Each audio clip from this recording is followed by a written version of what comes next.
Bro, this online coaching, this fucking influencer fucking phase has gotten so out of control. This shit is so crazy. God forgive me for ever being a part of this fucking insane, ridiculous, dorky ass shit. This shit is absolutely bizarre. How can your entire page be filled with another man's life, another man's cars, another man's house, now even another man's watch? Alright, disclaimer, since you guys just love busting my balls because I'm flexing my friend's shit, it ain't my fault I hang around with cool ass motherfuckers who have Bugattis and shit. Oh, you guys have done the same shit. So yeah, keep watching. But just another night. Miami is a cesspool for fake.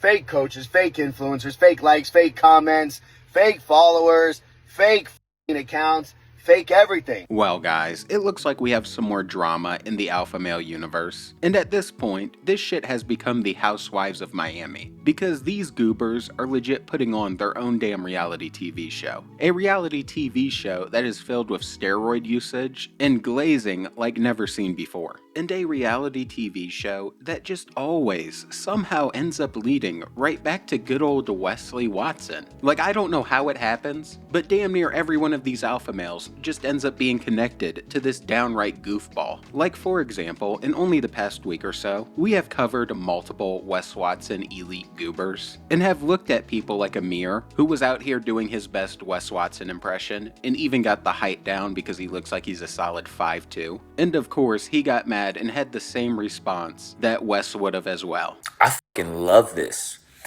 Literally, they're posting about Vincent Fisher, Wes Watson, and now me? You're putting me up there with them? Man, I love it. I love it. Someone literally just made a video about me, how I'm fake, how I'm not real, this, that, and the other. How, man, that shit's funny. We got people commenting saying that I didn't even retire my mom. My mom's in the other room right now, like watching a movie. Like, she does not work. That shit's funny. You know, it's funny how people get triggered because they cannot be the man that I am.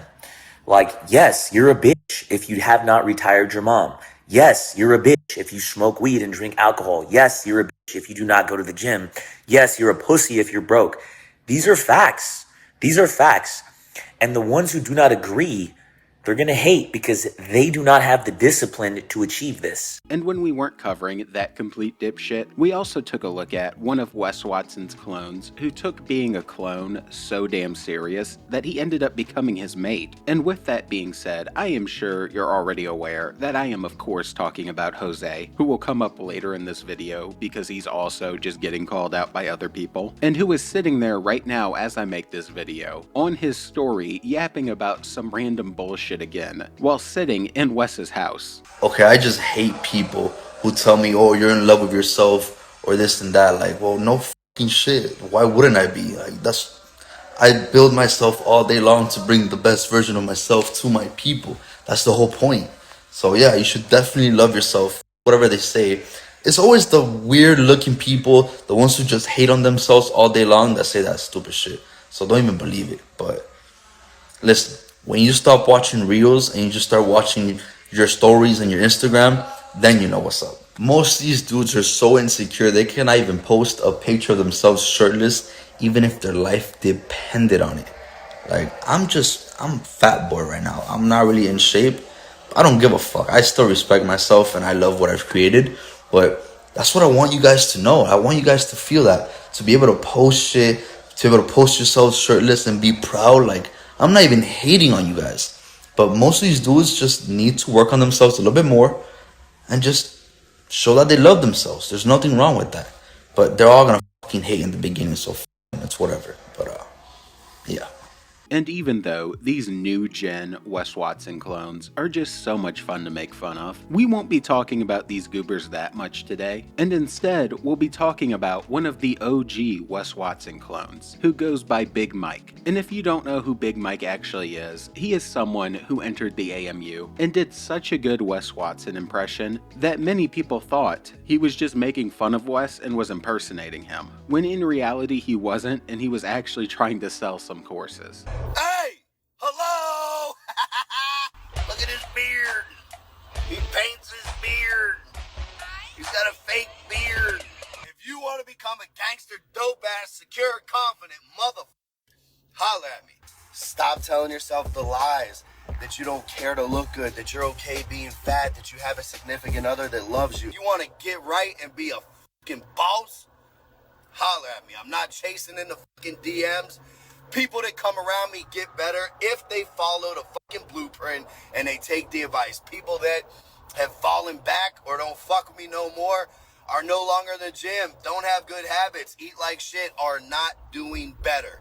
You get around me, you get better. Period.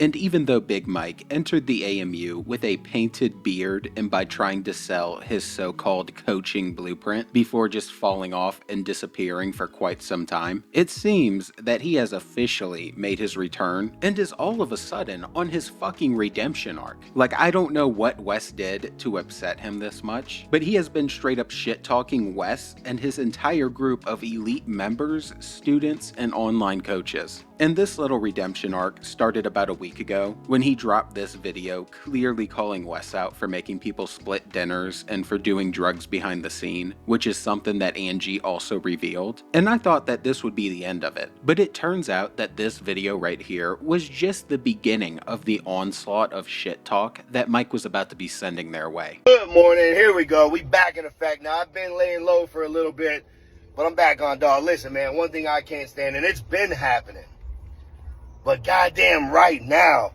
is the fake flaw shit on here. That's one thing that separates me from so many of you motherfuckers, is it how fake so many of you motherfuckers are. Whatever I'm going through, whatever I'm doing, whatever I got going on, and however I'm operating, I will put right up on here because I truly, respectfully don't give a what anybody thinks. Not a single. And so many of you care so goddamn much what fucking society thinks. And the softest, weakest, most pussy shit anybody could do is come on here and not stand true to who the fuck they are and what the fuck they got going on at a current moment. Just because you give a fuck what people think. This shit is crazy. I got people on here that are fucking on steroids that I know personally that'll tell you they're on peptides. Motherfuckers on here saying they're making millions, but they're making motherfuckers split bills 3-4 fucking ways at dinner. Motherfuckers that are getting high and won't fucking tell you they're getting high because they're too fucking afraid of what you will think. That's one thing about it, boy, and that shit separates me from a lot of motherfuckers. I don't give a fuck. Whatever it is at the current moment is what it is. How about you motherfuckers start really standing on business? That's gangster. That's hard. Going to the gym and being ripped. Start with standing on who the you truly are and what the you truly got going on. And this had just happened at some very convenient timing, which was right when Wes was getting exposed by everyone. And I guess Mike wanted to hop on that after just not being heard from for I don't know how long. And as I said, it was of course just the beginning. Because at the start of this week, he also decided that he was going to make these little posts on his story where he was making statements that were clearly directed at all of the other alpha males. And the first post basically said, "Fuck being seen, be solid. Half these people out here are loud as hell with nothing to show but ego, and silence don't mean weak, it means working." And he followed this up by then saying, "Fuck the hype, half these homies out here lost, loud, and living for clout. You don't need to be everywhere with everybody doing nothing. Stay low, stack heavy, and protect your peace. Ain't shit cute about being outside just to feel seen. Move smart or stay stuck." And then he, followed it up with a "you don't want to see me winning, then close your eyes." And obviously, this appeared to be talking to Wes's group, but we weren't 100% sure until he then decided he was going to make it loud and clear and followed this up with another post where he was was talking some straight up shit about the entire online coaching industry. And of course he had to sneak in some more of those digs about the dinners not being paid for and all that, which the only people that could be referring to is Wes, because he's the only one hosting elite dinners in this entire little scene. Bro, this online coaching, this fucking influencer phase has gotten so out of control. This shit is so crazy. God forgive me for ever being a part of this fucking insane, ridiculous, dorky ass shit. It's fucking crazy. Listen, from now on, if you want to post or talk about the amount of money you make, don't say it anymore. Post your fucking bank account. Show people what's really in there instead of this flaw ass shit talking about 30, 40,000, 100,000, 100 million. Shut the fuck up. The dog, it is so crazy. I could post 5 fucking people right now that literally on their Instagrams post the same G-Wagon and the same white fucking Lambo as if they're their fucking cars. This shit is so flawed, so pussy, so fake, so ridiculous that this is what people fucking care. This is what they care about so much that they think the world cares about, so they talk about this shit all day, every day. And when you literally only have enough knowledge to get on here and say every single day, did you go to the gym? Are you in the gym? Are you working out? Are you in the best shape of your life? I'm at the gym for the second time today. Who gives a f? There's fat motherfuckers with more money than God. There's skinny motherfuckers that are balling out of control.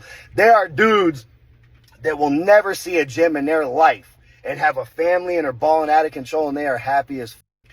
Being in the gym and being in the best shape does not mean success.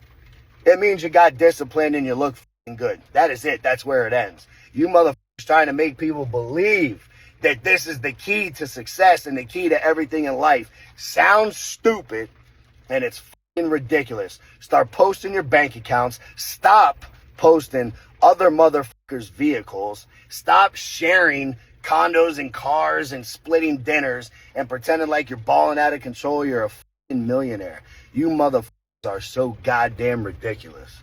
And I have no idea how this man went from painting his beard and screaming like one of the biggest goobers that we've ever seen to just spitting some straight up fucking facts. Like, this is the exact thing that all of us have been saying for like the past year at this point. And it seems that we now have one of Wes's old students just out here actively defying all of his fuck shit. And I'm not too sure which one of Wes's fanboys he was talking about when he was talking about the white Lambo and the G-Wagon, but I do know one thing. At the exact time that he happened to go ahead and post this, I saw a mirror flexing someone else's white Lambo in the background, and I also know that Rob, aka the guy who got into it with Wes when he was hanging out with Jack Doherty, also has a G-Wagon that he flexes every now and then. Now, I don't know if he's talking about them, obviously, because there's so many of these different goobers out there, but it does seem like a pretty big coincidence. And even though he wasn't very clear with this post who exactly he was talking about, he then followed it up the next day with another post, and I don't know who else he could be talking about besides Jose with this one. And even the comments seem to agree with me on it, because they were also all saying Jose and adding Jose. This shit is absolutely bizarre. How can your entire page be filled with another man's life? Another man's cars, another man's house, now even another man's watch. How the f*** could you even post another man's life every single day and act as if it's yours or you have any involvement or put anything in? You have no f***ing clients. You're f***ing ridiculous. How the f*** do you even feel normal or like a human being doing this? Somebody should catch you coming out of the crib first thing in the morning and pick you off and just take you out the fucking game because you're so fucking delusional and ridiculous. And as you can clearly tell, it seemed to be pretty damn personal, especially since he decided to throw in that whole pick you off little sentence, which is just a crazy thing to say, and was probably a little out of pocket. But the only person that he could possibly be talking about would of course be Jose, because that is all Jose is out here doing. Like, his entire page is either at Wes Watson's house or in one of Wes Watson's cars, and sometimes he's even flexing that he's having Wes Watson drive him around. And if there was any doubt that it wasn't Jose, it appears that even Jose thinks that Mike was talking about him, because he then decided after this post to make these responses right here about people accusing him of flexing another man's shit. Okay, important disclaimer. This $1 million Phantom that I'm riding in right now, it is not mine. I thought that was obvious. It is my brother's, Wes Watson's, but I work for him. So guess what? I'm part of his business. So that's why we're following him right now in his Bugatti to dinner. I thought that was pretty obvious. But for my new followers or for all the old heads on here, just clarifying it. This is kind of what I do for work. So yeah, I'm 23. I get to roll around right now in a Phantom. So guess what? I'm a f***ing post it if I want to. So yeah, you know, it's rolling. Cool as Alright, disclaimer. Since you guys just love busting my balls because I'm flexing my friend's shit, it ain't my fault I hang around with cool ass motherfuckers who have Bugattis and shit. So guess what? If I'm 23 and I get to drive a Bugatti when most people can never do that in their life, and I get to post it, you guys will do the same shit. Oh, you guys have done the same shit. So yeah, keep watching. But just another night. And you just have to love how salty you can see he is about it, to where he even says that you guys have even done the same shit. Which I'm guessing he's talking about Mike, since this was Mike's entire persona before he had this sudden change of heart. And it's all just so damn goofy. Like, we have the Wes Watson team beefing with each other online and are just dissing each other and trying to act like they're not actually doing it. And even though Jose is a clown, I don't think someone needs to take him out. It's one thing to laugh at him, but Mike was just getting crazy with it. And with that said, Mike was still not done for the week, because he also decided that he was going to go after people like Angie and all of these different Miami women who are getting this crazy plastic surgery and milking men for money. Miami is a cesspool for fake coaches, fake influencers, fake likes, fake comments, fake followers, fake accounts, fake everything, fake tits, fake ass. Now, we all love a little fake tits and fake ass, but the point is how out of control this shit has gotten. And man, we got to do better. All these high dollar hookers in Miami who bring nothing to the table. Women, I am not bashing women who bring value to a relationship and to the table. I love you, you're great. Men should cherish women like that. But high dollar hookers, modern day hookers who think because they have surgery and shit, and they're no different than the next baboon walking down the street, that they can charge $2,000, $3,000, $4,000, $5,000 to them. But they can, because dudes pay it. Dudes pay $5,000 for a vacation. Dudes pay Birkin bags and shit to these retards. All these holes feel the same. We have, like, men have put this type of woman on a fucking pedestal, and this shit is crazy. And Miami is just a cesspool for all this shit. God damn, everybody's got to come down out of these fucking clouds, this delusional state that this is life and this is how people should fucking live. Give it a fucking rest. This shit is sickening. So apparently, at this point, there is nobody in Miami safe from Mike's rage, and he's just coming for all of them. He is talking some straight up shit to the entire little friend group that he used to be a part of. And I only see it getting way more interesting from here, especially since we have Jose definitely getting mad about it and making responses about it. But with that said, I think I'm done here, and I just had to cover it because it's all so goofy. So if you enjoyed, please drop the sub and the like and join the Saints Mafia, where we are steady gadooshing all of these goobers, and I'm out. Watching Mike continue to try to speak some straight facts, in peace. Reminder, because it happens to me more than you, trust me, but I know it's lame. Everybody who talks about you, they're intimidated by you and jealous of you. So they talk bad about you to others and to the world so that others won't find you as appealing as they do. They love you. You love me.